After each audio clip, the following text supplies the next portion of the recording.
SC రిజర్వేషన్ల వర్గీకరణపై supreme court తీర్పును నిరసిస్తూ మాల మహానాడు, ఆర్టీఐ తదితర సంఘాలు కాకినాడ జిల్లాలో బంద్ నిర్వహించారు. జిల్లాలో పలు ప్రైవేటు పాఠశాలలు, కళాశాలలు, వాణిజ్య సముదాయాలు స్వచ్ఛందంగా మూసివేశారు. ఎలాంటి అవాంఛనీయ సంఘటనలు జరగకుండా పోలీసులు బందోబస్తు నిర్వహించారు. కాకినాడ జిల్లాపై బంద్ ప్రభావం కనిపించింది.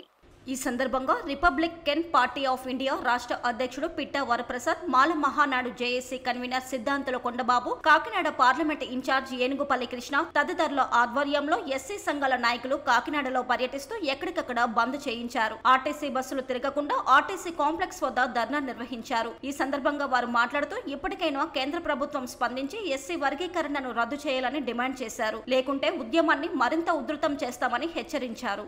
భారతదేశం బంద్ మొత్తం అన్ని రాష్ట్రాల్లో జరుగుతుంది. అలాగే ఆంధ్రప్రదేశ్ వచ్చినప్పుడు కాకినాడ జిల్లాలోని ప్రతి దళిత సంఘ నాయకులు కూడా ప్రతి ఒక్కరు ప్రోత్సహించి ముందుగాను ఆర్టీసీ కాంప్లెక్స్ బస్సు డిపో దగ్గర అందరూ ఆకర్షులయ్యి డిపో మేనేజరు అలాగే డ్రైవర్లు, పోలీసు వారు మాకు సహకరించడం జరిగింది. దాన్ని మొత్తం ఆఫ్ చేయడం కూడా జరిగింది. ఏ ఒక్క బస్సు కూడా ఇప్పుడు తిరగనివ్వలేదు. బయట నుంచి వచ్చే బస్సులు తక్షణం ఇక్కడ ఆఫ్ చేయడం కూడా జరిగింది. ఈ బంద్ వర్గీకరణ వ్యతిరేకమైన తీర్పును ఉపసంహరించే వరకును ఈ బందేలే కాదు, ప్రతి 26 జిల్లా కలెక్టరేట్లతో కూడా ధర్నాల తర్వాత పెట్టబోవాలని చెప్పేసి మేము అందరూ కూడా తీర్మానించడం జరిగింది.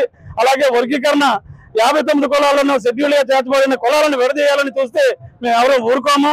దానికి ప్రత్యామ్నాయంగాను మేము ప్రతి జిల్లాలోనే కూడాను మండలాల వారీగాను పెద్ద ఉద్యమం చేపడతామని చెప్పి ఈ సందర్భంగా తెలియజేస్తాం. ఈ రోజు సుప్రీంకోర్టు ఎస్సీ వర్గీకరణ చేయాలని ఇచ్చిన తీర్పు చాలా దురదృష్టకరమైన తీర్పు.